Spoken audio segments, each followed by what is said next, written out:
कधी आलेली आहेत आणि वाटे कधी आल्यामुळं आम्ही बघतो त्याचा काही फरक परिणाम काही दिसतो काय अवकाश हे कळेल थोडे दिवसात पण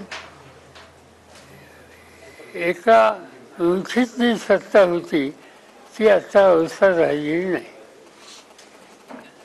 सर हा पॅटर्न म्हणजे आता लोकसभेतला पॅटर्न तुम्हाला विधानसभेत किती रिप्लिकेट होईल नाही होईल कारण विधानसभेच्या खूप निवडणुकांचा अनुभव तुम्हाला आहे. हे असं आहे की लोकसभेच्या निवडणुकीला 2-3 गोष्टी अत्यंत महत्त्वाच्या होत्या. एक, भारतीय जनता पार्टीच्या काही नेत्यांनी स्वच्छ भूमिका घेतली की आम्हाला 400 जागा हव्यात आणि का तर संविधानात बदल करण्याची आवश्यकता आहे.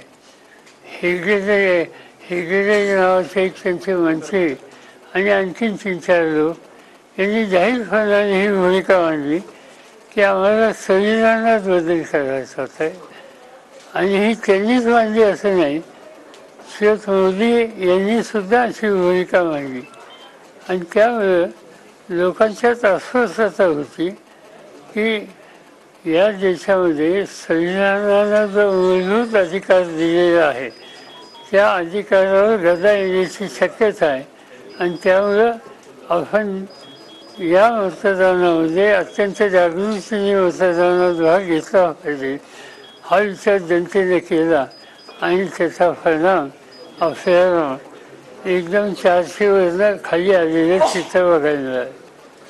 आता विधानसभेच्या निवडणुका आहेत त्याही 3 राज्याच्या निवडणुका आता आहेत.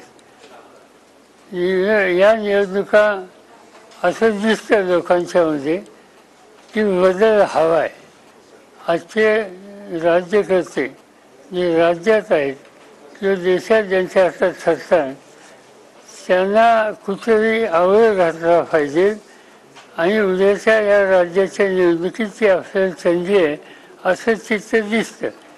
पण दुसरी एक बाजू त्याच्यात आहे की शेवटी विधानसभेची निवडणुकीला आम्ही सामोरं जात असताना लोकसभेच्या वेळेला जेवढं एकसंगतीच्या पर्यायाचं आम्ही उभं केलं होतं ती कदाचित प्रक्रिया सुरू झाली पण त्याला मूर्त स्वरूप येण्याची आवश्यकता आहे. ते जर मूर्त स्वरूप आलं तर लोकसभेसारखी स्थिती दिसू शकेल. ते जर नाही आलं तर आजचे राज्यकर्ते त्यांना किंमत मोजावं लागेल. पण लोकसभा इतका स्पष्ट निकाल लागला तर मला आनंद होईल. पण हे मूर्त रूप होत नाही असं तुम्हाला वाटतं? कारण ज्या पद्धतीनं महाविकास आघाडीच्या